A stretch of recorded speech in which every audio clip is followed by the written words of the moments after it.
So I've really made peace with driving lately, and I know that might come to a shock to a lot of people who get stuck in traffic and rage. In fact, I remember learning in one of my happiness classes that traffic was actually one of the leading causes of unhappiness. Not just a major cause of unhappiness, but commute time to and from work was one of the greatest contributors to one's self-reported level of life satisfaction.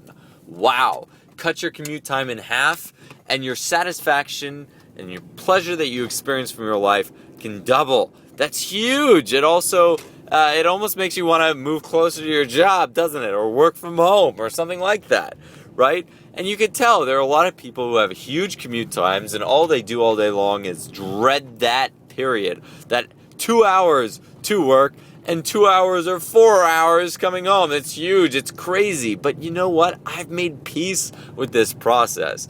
Amazingly enough, because I've also hated it at different times in my life. And sure enough, I've heard audiobooks, and I've done that, and CDs and music, and I've done that too. But there was something kind of unfulfilling about those practices, which I couldn't put my finger on until recently. Until what I realized is that what you need to do to make peace with your commute time is to actually make progress in things that you need to do in your life. For example, instead of thinking about that time sitting in the car as lost time, you see it as net time. Not only are you getting to the destination of a place that you need to get to, but you're also giving yourself the opportunity to get another piece of work done at the same time. That's amazing. That's so cool. You get two things done at once. Now, see, the mistake that most people make, right, is they try to do one full-length thing during that commute time. For example, they're sitting next to a friend, and they try to talk to that one friend during their entire commute. Big mistake. Not a big mistake, of course, in every circumstance. I mean, come on. There might be someone who you haven't talked to for years, and they're sitting in the car next to you for a long trip, so you got a lot to talk about. But let's get real. I mean, with most people, there really isn't that much to talk about. After a certain point, you've exhausted everything you know. You don't have any other ideas for games, which is something I could talk about another time, how to generate more conversation and better conversation, have a little bit more fun while you're doing it.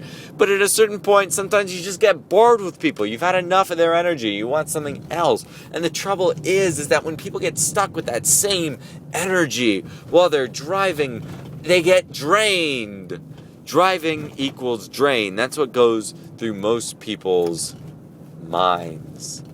Whereas in my mind, driving is delicious. It's amazing. It's a great opportunity because in my car, I have not just one audiobook, but I've got a few. And I also know not to keep it too long, right? If you've got War and Peace audiobook in your car, and you're expecting to make that, to have that book drive you through your commute time, well, let me ask you a question.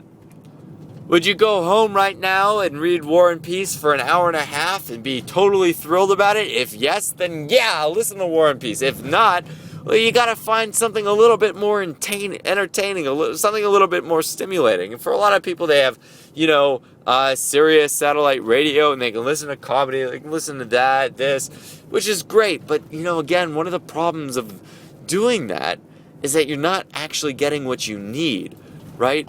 And by putting yourself at the mercy of whatever you get, again, you violate rule number 1 for having productive driving time that's pleasurable, fulfilling, and enlivening. And that is to make it productive. Rule number 1 is have a productive driving time. Make it productive. Make it feel good. Make it productive. How do you make it productive?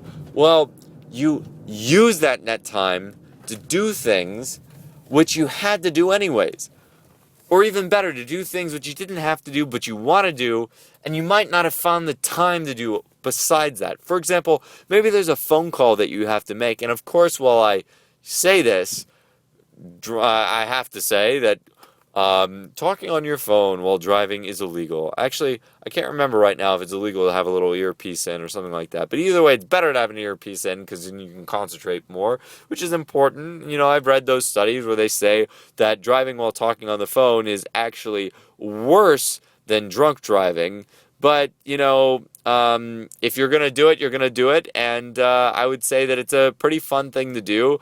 And plenty of people did it before it was illegal. So I'm not, I'm not going to be a stickler about that one. In fact, I'm going to go right out and promote it. It is awesome to call friends while you're driving, especially people that you haven't talked to for a long time. Call them up, see how they're doing. But also, don't make the length of your trip the criteria for how long you need to talk to those people. It's not like you need to get in your car, you know that you have an hour and a half to go, so you think to yourself, all right, so who am I going to call to talk to for an hour and a half, right? Thinking to yourself, oh, I've got no easy out of this conversation, right? If that's you right now and you're in that position, well, we need to have another talk about how you get out of conversations when they've run their course, when they're over. You know, do you ever find yourself just talking to someone forever when all you can think to yourself is, I'm bored, I'm done with this, I want to move on to something else? Yeah, it even happens to me, even though I'm great at it. It happens to my mom all the time. I'm not going to mention too much about that, but look, she gets stuck in these calls that last forever. They take their entire day up, and she doesn't know how to get out of it in a polite way that's respectful. And that's something I'm very interested in. And something that, I will talk about in later posts. How to keep a positive charge about a potentially negative subject. Right? So, for example, my yoga teacher, Angel, can keep a positive charge about everything. Even when she's criticizing someone. Even when she's criticizing people's life choices. She's a diehard vegan.